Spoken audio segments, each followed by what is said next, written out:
Bienvenidos nuevamente a una conferencia de prensa en relación a la que guarda la situación del COVID-19 en México. Son las 7 de la noche, hora de la Ciudad de México. Esta conferencia se transmite desde Palacio Nacional y vamos a tener nuestros componentes informativos del día de hoy. Primeramente iniciaremos, como es ya de costumbre, con la actualización del comportamiento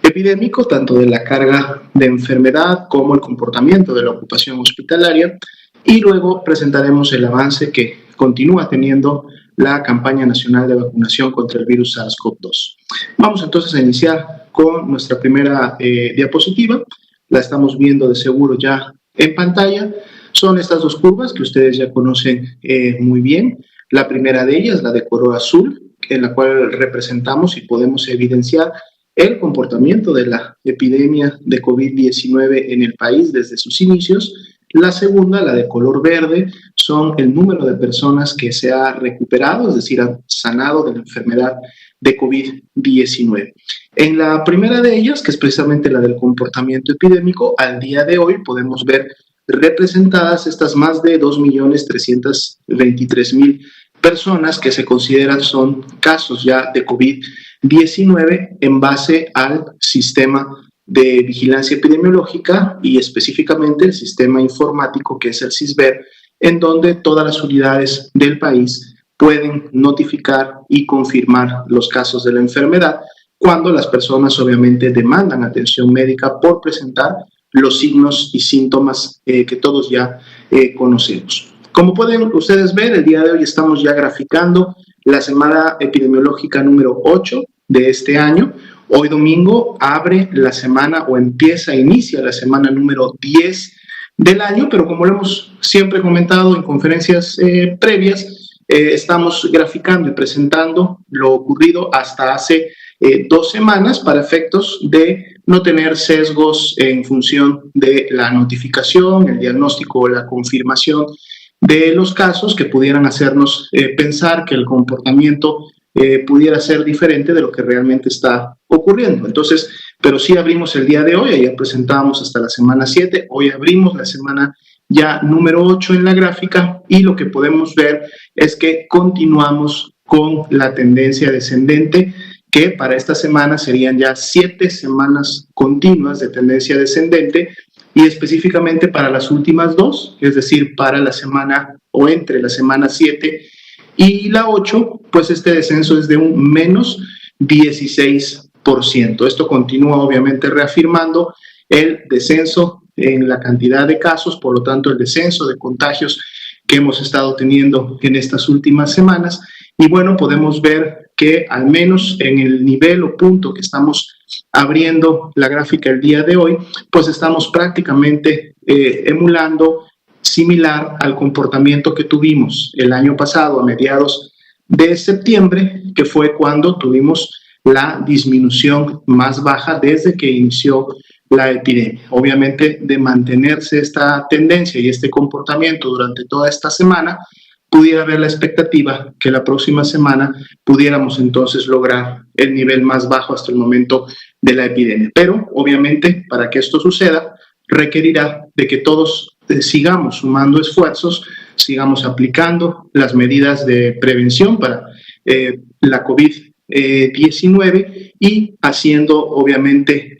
caso y aplicando las recomendaciones que las autoridades sanitarias locales están emitiendo en cada una de las 32 entidades federativas. Otro indicador que también continúa en una proporción bastante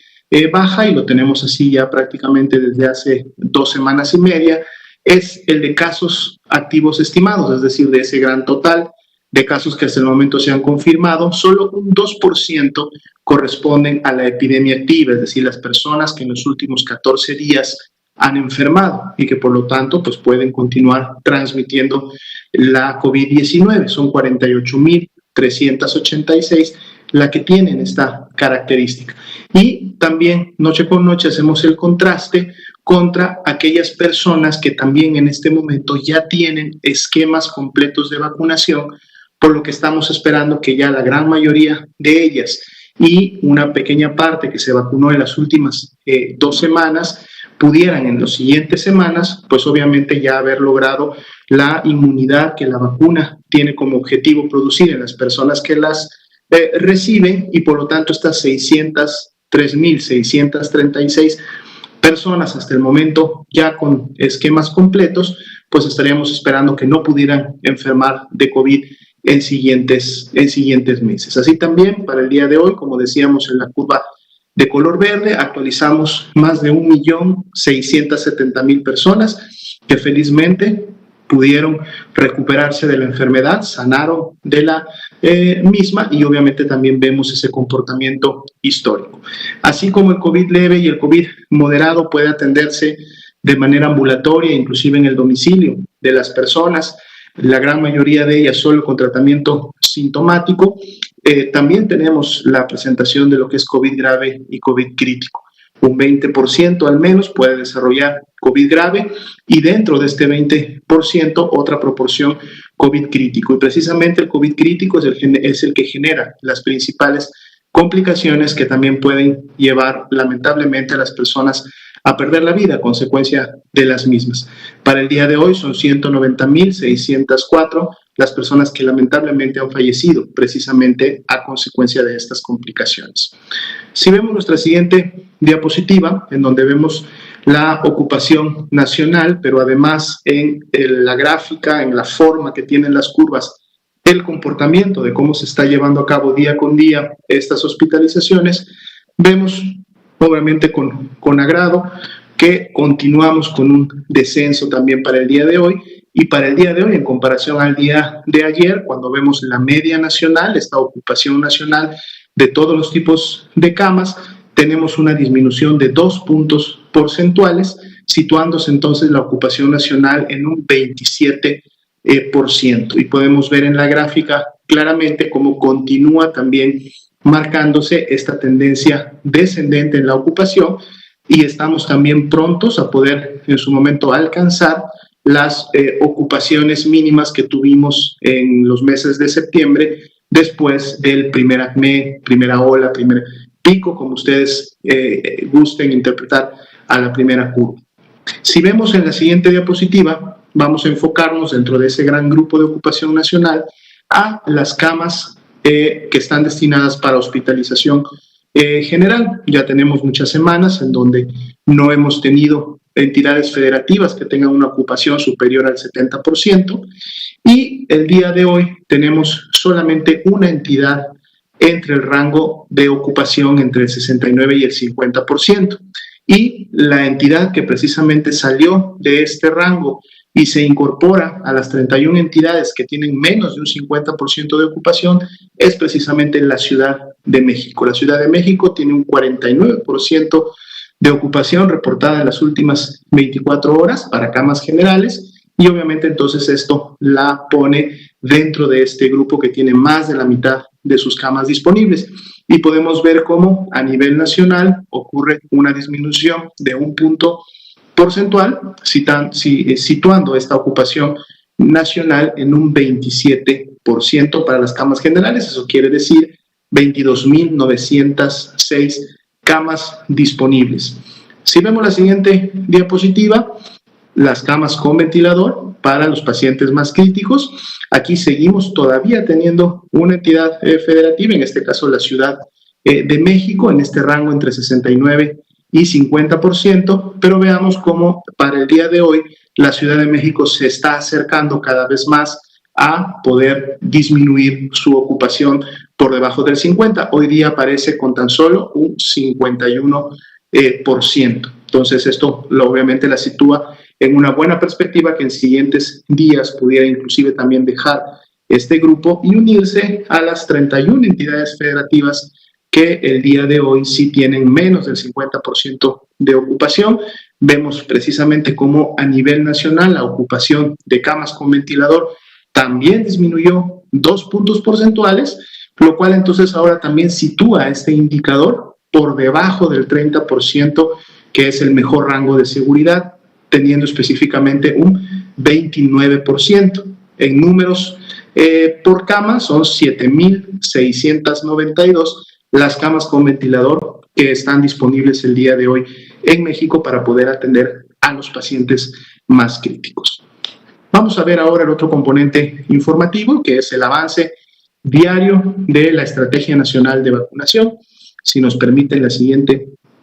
diapositiva, aquí tenemos precisamente la actualización para el día de hoy. Son 20.320 dosis, las que al corte de las 4 de la tarde nos reportan se aplicaron en la jornada que se llevó a cabo pues precisamente este domingo. Como pueden ustedes ver, los fines de semana se continúa trabajando, las entidades federativas están poniendo todos sus esfuerzos para poder llegar a los lugares más lejanos, de difícil acceso, inclusive yendo a vacunar a las personas que no pueden transportarse por sí mismas, yéndolas a vacunar a su domicilio, y esto obviamente pues es algo de reconocerse. Y aún siendo fines de semana, el día de hoy se avanzaron 20.320 dosis y obviamente esto entonces hace que se incremente nuestro siguiente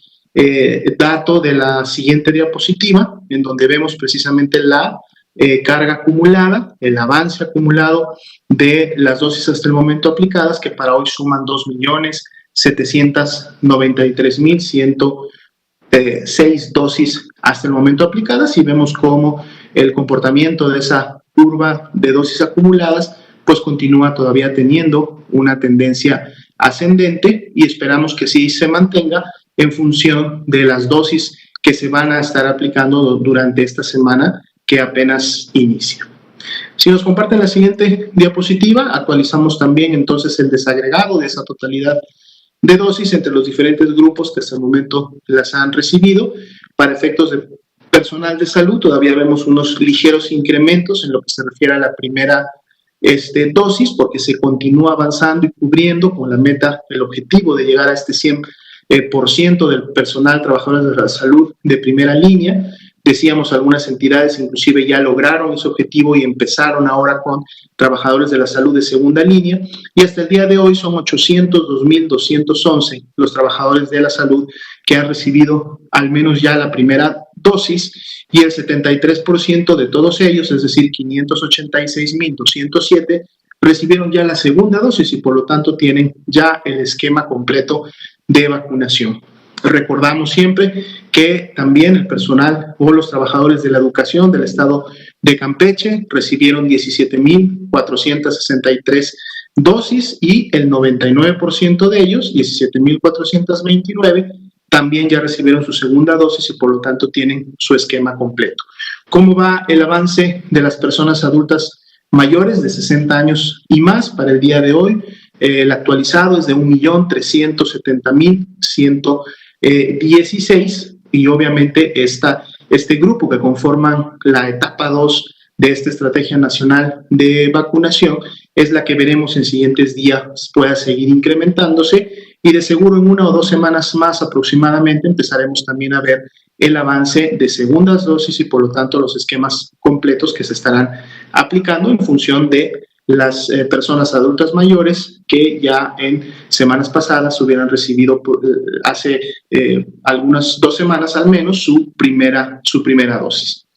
Si vemos la siguiente diapositiva, tenemos la actualización también de lo que notifica el Sistema Nacional de Vigilancia Epidemiológica de las 32 entidades federativas, que es precisamente la ocurrencia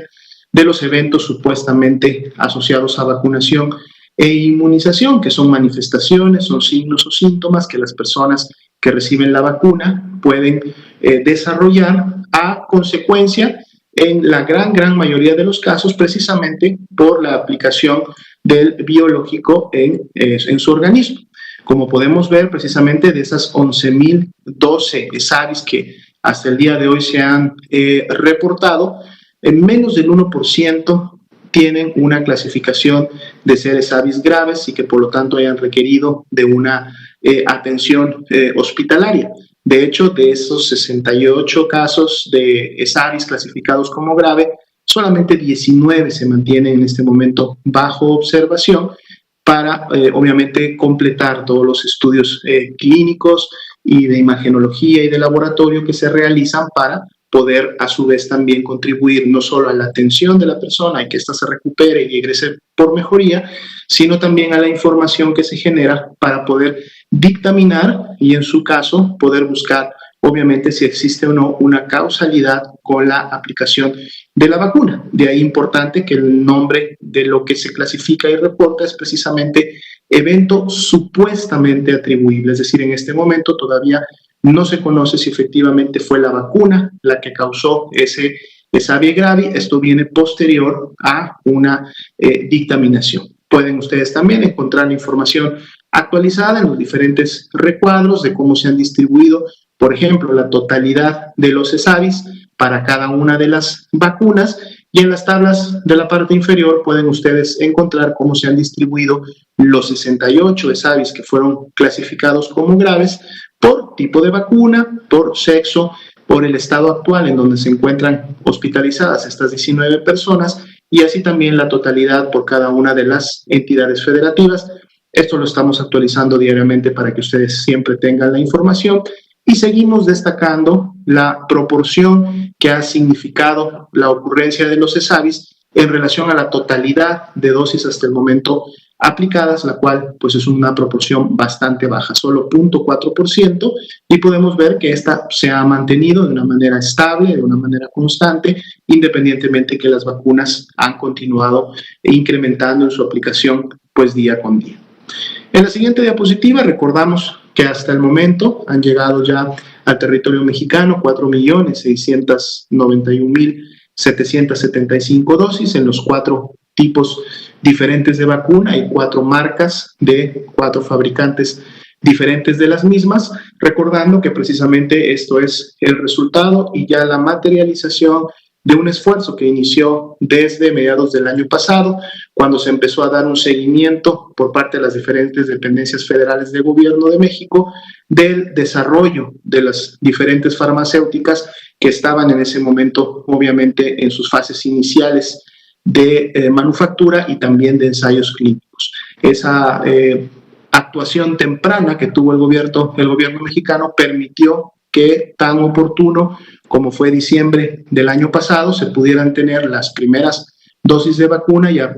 partir de que llegaron aquellas se han podido tener acceso a 3 tipos y marcas más de vacunas, y se tiene la expectativa a través de estos contratos que en siguientes semanas y meses se puedan tener todas las cantidades de vacuna que en su momento se van a requerir para vacunar a la población en México. Por eso, si vemos la siguiente diapositiva, en función de esta información, precisamente es que le recordamos a todas las personas que debemos esperar nuestro turno. Recordemos que se han definido etapas muy claramente especificadas, no solamente en grupos poblacionales, sino también en la temporalidad en las que aproximadamente estas estarán iniciando, priorizando siempre a las personas que tienen el mayor riesgo de enfermar gravemente y morir a consecuencia de la COVID-19. Es por eso que la etapa 1 y la etapa 2 ya están en proceso. La primera inició desde el mes de diciembre y está cercana ya a lograr sus metas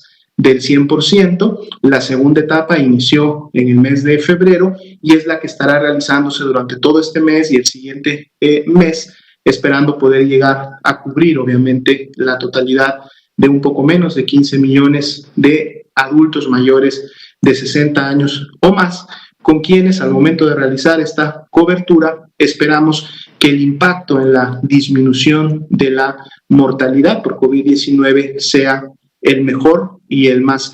alto y esperado que se tiene, y luego poder entonces continuar con otras poblaciones de menor riesgo, disminuyendo así cada vez, obviamente, el riesgo y la ocurrencia de mortalidad y letalidad en el país, pero también contribuyendo a disminuir la morbilidad, es decir, la cantidad de personas que enferman, ya que con el paso del tiempo serán cada vez menos las personas que puedan o que sean susceptibles de, al contagiarse, enfermar de COVID-19. Y finalmente, nuestra última diapositiva del día de hoy, les recordamos a las personas que en estos momentos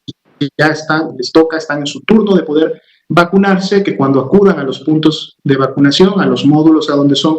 convocados, no olviden llevar con ellos siempre un documento en donde puedan generar su identificación personal, que tenga sus datos, sus nombres completos, que tenga, de ser posible o preferentemente, su CURP y obviamente también el domicilio en el cual actualmente están viviendo. Pero también les recordamos que estos documentos se presentan solo para, obviamente, evidenciar esta información, pero no es necesario que a estos documentos, menos a su identificación nacional de elector, se les tome algún tipo de fotografía o se les tome alguna fotocopia que pueda quedar en poder de alguna otra persona. No basta con que ustedes muestren sus documentos para la identificación y con eso será obviamente más que suficiente para poder recibir la vacuna. Si por alguna razón de causa o fuerza mayor usted no cuenta con algún documento de identificación, ninguno de los que se generan en México, y esto pudiera obviamente pasar o suceder, pero usted es una persona adulta mayor de 60 años o más, acuda al módulo de vacunación en la localidad y el municipio en donde se haya activado la vacuna y ahí de seguro los que están atendiendo el punto de vacunación podrán resolverle y podrán agendarle un día para que usted pueda también recibir su vacuna. Entonces recordemos, continuamos todavía con la evolución epidémica en México. Si bien es cierto, esta ha disminuido y ha tenido una tendencia claramente descendente en últimas semanas, vemos que a través de ese 2%, pues todavía la epidemia continúa activa para efectos del grupo que puede mantener todavía la transmisión y por lo tanto seguir generando más casos. Dado que todavía tenemos población que no ha enfermado desde que inició el año pasado la epidemia de COVID y que todavía lo pueden hacer en siguientes semanas y meses, pues entonces debemos de seguir aplicando las medidas de prevención para entonces contribuir a que la campaña de vacunación pueda continuar avanzando, pueda seguir cubriendo ahora con la vacuna a las personas que no han enfermado, que éstas se sumen a las personas que ya enfermaron y que se espera tengan una inmunidad naturalmente generada y entonces los grupos de personas que pueden enfermar sean cada vez menores y esto obviamente contribuya en los siguientes meses al control de la epidemia y la disminución de la misma. Entonces, un esfuerzo que tenemos que hacer todos juntos, sociedad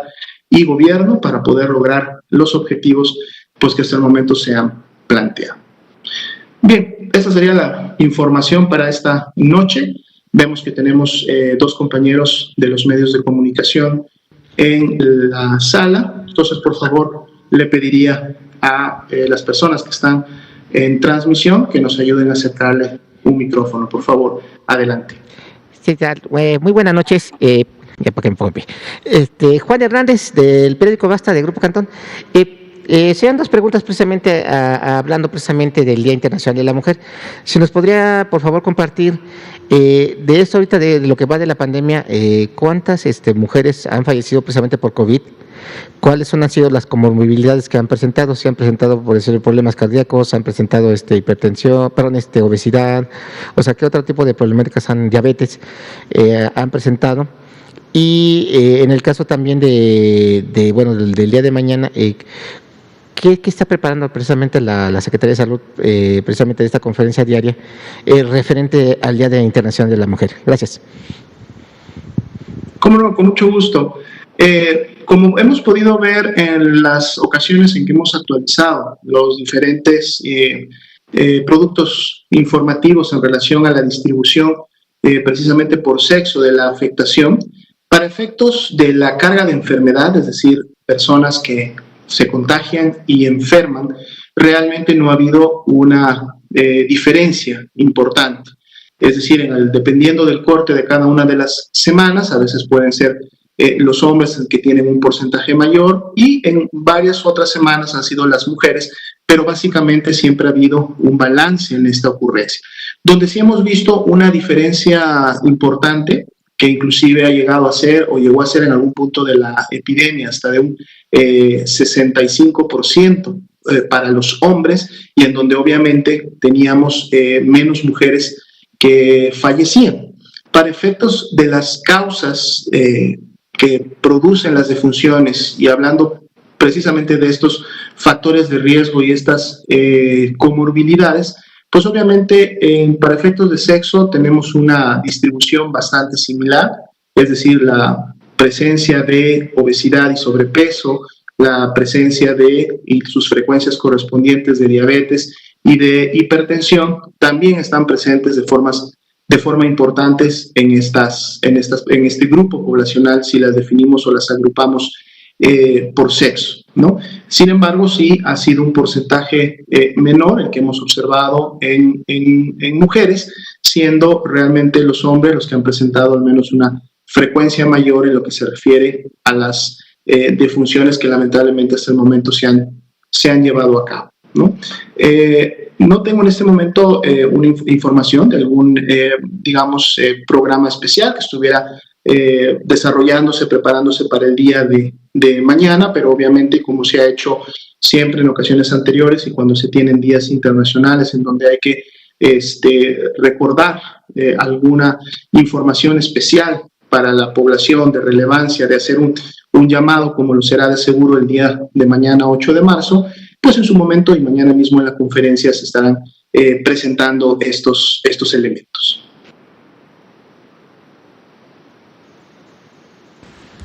Adelante, por favor. Hola, buenas noches. Ignacio de Alba, de Pie de Página. Preguntarle si ya se piensa en una desconversión hospitalaria. Y tengo otra pregunta. ¿Cómo no? Tenemos lineamientos que de hecho se implementaron, se difundieron ya desde el año pasado. Es un lineamiento específico justo para lo que se ha conocido públicamente como de resconversión, es decir, cuando ya una unidad hospitalaria tiene una baja cantidad de hospitalización de pacientes COVID, sobre todo cuando están por debajo del 30%, pueden empezar a utilizar camas que estaban originalmente clasificadas o apartadas para pacientes IRA, infección respiratoria aguda grave, para, obviamente, poder dar atención médica a otro tipo de padecimientos y a otras personas. Una de las principales reglas de reconversión es precisamente que esta no se puede iniciar hasta estar en un nivel de riesgo de color amarillo, es decir, en naranja y en rojo obviamente no se puede iniciar ningún trabajo de reconversión, pero en amarillo y obviamente en verde sí se puede realizar. Debe de ser una reconversión paulatina, pero aunque ésta se inicie, el mismo lineamiento mantiene que siempre debe haber un 30% de la capacidad que esté disponible y permanente ante la posibilidad, obviamente, de cualquier rebrote que pudiera entonces generar otra vez una carga importante de casos graves que requieran la hospitalización. Entonces este elemento del 30% es precisamente una medida de seguridad en donde siempre se tendrá ese número de camas hasta que obviamente no se haya terminado la emergencia sanitaria en la cual nos encontramos producto de esta pandemia. Cada una de las entidades federativas, obviamente para los hospitales que dependen de sus secretarías, así como las instituciones, el IMSS, el ISSSTE, Pemex, la CDN, la CEMAR, todos conocen estos lineamientos, de hecho se trabajó de manera conjunta con todos ellos y en la medida que se vayan dando las condiciones de seguridad, de seguro podrán empezar a aplicarlo. Sin embargo, es importante comentar que al menos hasta el momento y de los últimos datos e información que se tienen, los procesos de resconversión ni siquiera han superado un 2 o 3%. Entonces, de seguro si inician con alguno de ellos, lo veremos en siguientes semanas. Gracias. Y también preguntarle si hay cuál es la explicación técnica sobre el descenso tan importante de casos de contagios. Lo podemos, con mucho gusto, lo podemos ver precisamente en las gráficas cuando tenemos una disminución importante de casos, es decir, de carga de enfermedad, y como lo vemos en la línea azul, este descenso que tenemos ya evidenciándose desde hace 7 semanas, un descenso bastante importante y que se ha mantenido durante estas 7 semanas. Entonces, al tener menos cantidad de personas que se contagian y enferman, la proporción de casos graves, recordando que de manera general es alrededor del 20% de las personas que enferman de COVID, entonces este 20% pues también se reduce en número de personas. Se van reduciendo la cantidad de casos, como lo vemos claramente en la línea azul de nuestra primera diapositiva de todos los días, entonces esa disminución impacta directamente en que ya no se tengan tampoco más casos graves. Por lo tanto, mientras van pasando los días y las personas que ya estaban hospitalizadas desde hace 2 o algunas de ellas 3 semanas van saliendo de alta, pues no hay más ingresos porque ya no hay una carga importante de enfermedad grave y entonces los hospitales se van desocupando y es lo que hemos visto precisamente en estas últimas semanas, es decir, una curva o una carga de hospitalización, en este caso es congruente y va de la mano, es una consecuencia de la disminución de la carga de enfermedad o de los contagios y de los casos. Gracias.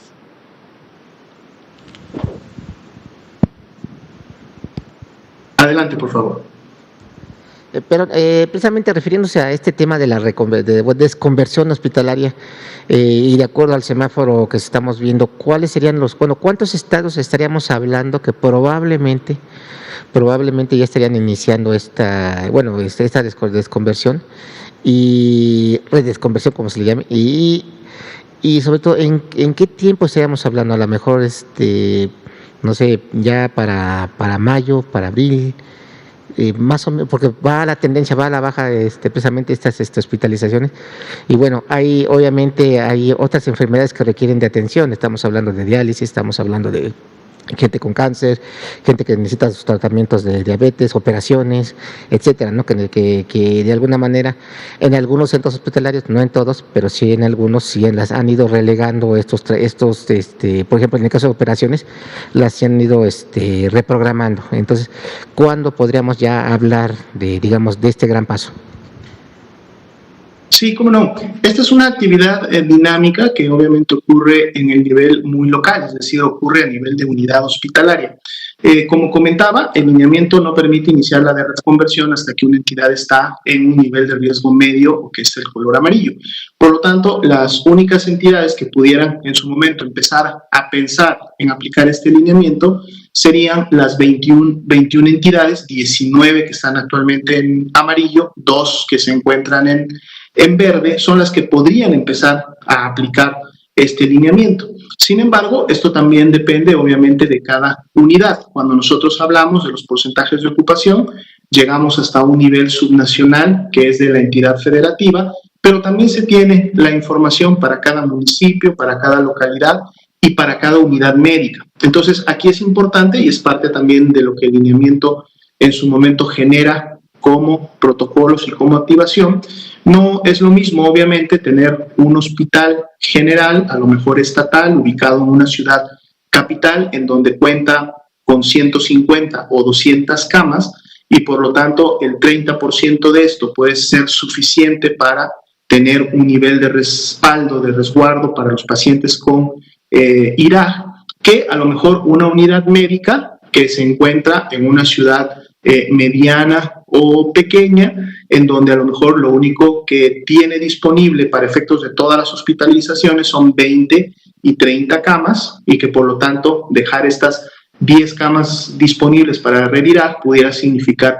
un riesgo. Entonces, otro elemento que entra dentro de la toma de decisiones es precisamente la actividad epidémica que se tiene a nivel local. Si a nivel local se está teniendo todavía una actividad epidémica importante, es decir, hay una carga de enfermedad que esté todavía generando casos y tasas de incidencia de importancia para esa localidad, sea porque a lo mejor entró después al proceso de brotes y al proceso epidémico, pues entonces todavía no se inician los trabajos de reconversión porque la capacidad hospitalaria de por sí es baja. Entonces, es un tema muy dinámico. Los lineamientos tienen claramente identificados todos los elementos de cómo se puede operar este mecanismo, pero debe de ser analizado por cada una de las unidades y cada una de las unidades obviamente que está a cargo tanto de las secretarías de salud estatales, de la misma federación, con los hospitales obviamente federales centrales, pero también por cada una de las instituciones. Entonces sí es importante que se llegue a este punto. Y obviamente, en función de la segunda pregunta, la razón por la cual se llevó a cabo este lineamiento, la primera de ellas es precisamente para dar un orden y para dar una certeza y un actuar técnico de cómo llevarla a cabo, pero precisamente con el objetivo de poder entonces empezar a recuperar capacidad hospitalaria para poder dar la atención a otro tipo de padecimientos y otras necesidades de atención médica en el segundo y tercer nivel que también tienen obviamente las personas. Entonces, en la medida que la epidemia se controla, en la medida que hay una disminución en su carga de enfermedad grave, entonces las unidades pueden volver a retomar sus actividades para la atención mayor. Ahora recordemos que estamos hablando de las unidades que fueron designadas como unidades IRAG, es decir, aquellas unidades que iban a atender a pacientes, a personas con problemas respiratorios o con la sospecha de tener COVID-19. Pero recuerden que hay otro tipo de unidades, hay otras unidades que nunca fueron clasificadas como unidades COVID. Estamos hablando precisamente de las unidades no COVID y estas continúan con su atención, obviamente, para otro tipo de enfermedades. Y son unidades que al haber sido designadas como no COVID, o mejor dicho, no haber sido escogidas como unidades COVID, pues continuaron con la atención específica para las personas que requieren otro tipo de atención por tener otro tipo de enfermedades. Un caso de ellos son, por ejemplo, los diferentes hospitales oncológicos, los diferentes hospitales materno-infantiles u hospitales de alta especialidad, que precisamente por su enfoque continuaron ofreciendo sus servicios, a lo mejor en algunos casos con alguna disminución porque parte de su personal médico tuvo que resguardarse, pero continuaron ofreciendo sus servicios especializados en estas otras áreas a las personas que así lo requerían. Los hospitales de salud mental en todo el país también continuaron dando sus servicios para cubrir este tipo de problemática en la población. Entonces aquí, cuando hablamos de reconversión, no estamos hablando de la totalidad o del 100% de la capacidad hospitalaria del país, sino solamente de aquellos hospitales que por las necesidades de la epidemia tuvieron en su momento que ser clasificados como COVID y muchas de sus camas tuvieron que ser reconvertidas para efecto de atender a este tipo de pacientes. Adelante, por favor.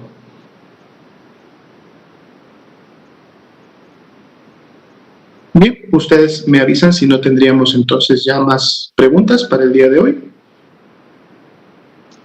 Muy bien, si es así, pues entonces agradecerles a todos por habernos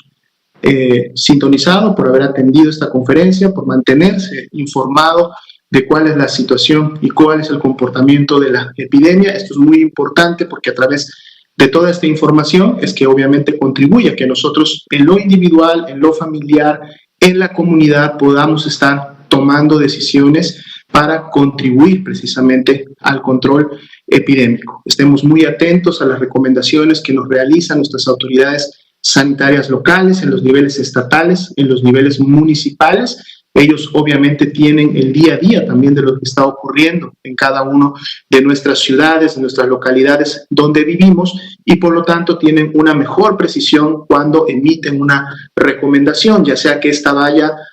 orientada a disminuir la movilidad o las congregaciones o si el nivel de riesgo lo permite, inclusive estas vayan también orientadas pues a poder favorecer un poco más la actividad socioeconómica, que como hemos dicho también es muy importante para el bienestar de las personas, pero siempre y no olvidando nunca que la principal y lo prioritario es precisamente el resguardo de la salud y la vida. Entonces, si todos nos sumamos a continuar aplicando estas medidas, de seguro podemos ver que en siguientes semanas tengamos todavía reducción de los niveles de nuestra epidemia en México. Tengan todos ustedes muy buenas noches.